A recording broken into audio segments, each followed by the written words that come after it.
कहते हैं कि बीता हुआ वक्त कभी वापस नहीं आता।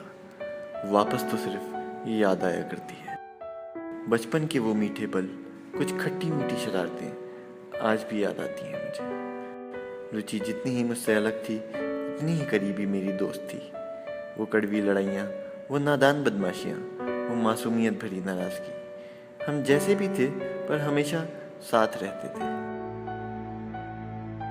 रुचि हमेशा से तेज और शायद आदतन ही वक्त को समझने वाली। उसको जैसे आराम करना आता ही ना हो। मेरी जिंदगी थी थोड़ी धीमी, वक्त की ना कोई खबर और ना ही कोई कदर। सुबह हो या शाम, मेरा काम था बस आराम ही आराम। रुचि थी समझदार, तैयार हर चीज के लिए, लड़ने को, पढ़ने को, आगे बढ़ने को, हर चीज में अव्वल। मम्मी पापा टीचर और दोस्त सबकी दुलारी थी वो, और मैं बस अपनी ही मस्ती में।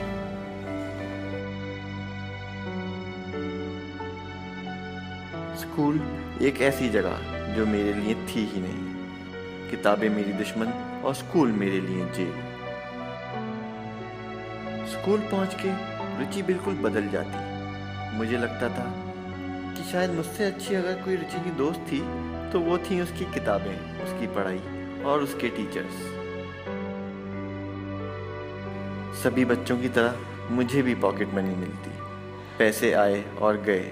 चाट पकौड़ों में पैसे उड़ाना, महंगी से महंगी चीज खरीद के लेके आना, ये तो था मेरा हिसाब।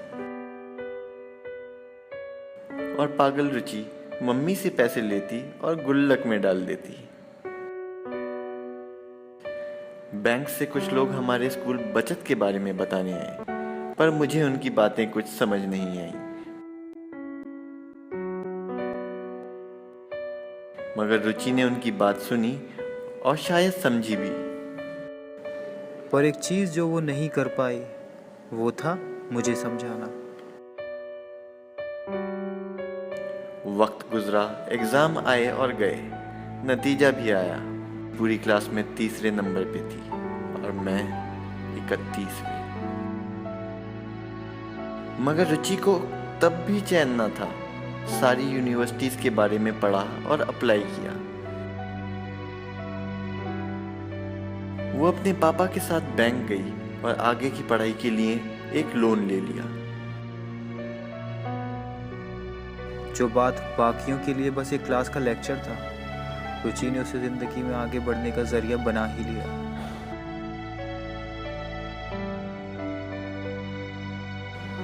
लोन की सारी शर्तों को समझा, परखा और अपना भी लिया। रुचि को सबसे अच्छे कॉलेज में दाखिला मिल गया। बहुत ही खुश थी वो।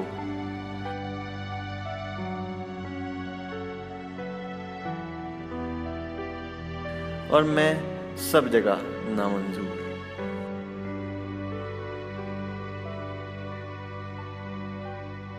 माँ और पापा ने अपनी जिंदगी की सारी कमाई एक लालची सेठ को दे दी ताकि मुझे उस महंगे कॉलेज में एडमिशन दिलवा सके। बस शायद यही गलती हुई।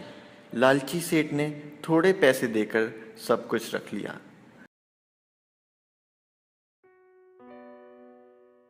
हमने उधार ले तो लिया, पर ये न सोचा था कि उस पे सेठ कितना ब्याज लगा देगा। कॉलेज तो छूटा ही, जैसे जिंदगी के सामने मैंने भी घुटने टेक दिए। हमेशा की तरह बस आगे और आगे बढ़ती गई और मुझसे इतनी दूर होती गई कि आज उसे देखता हूँ तो सोचता हूँ कि वक्त को पलट दूँ और वापस चला जाऊँ अपने उस बचपन में, अपनी उस दोस्त के पास।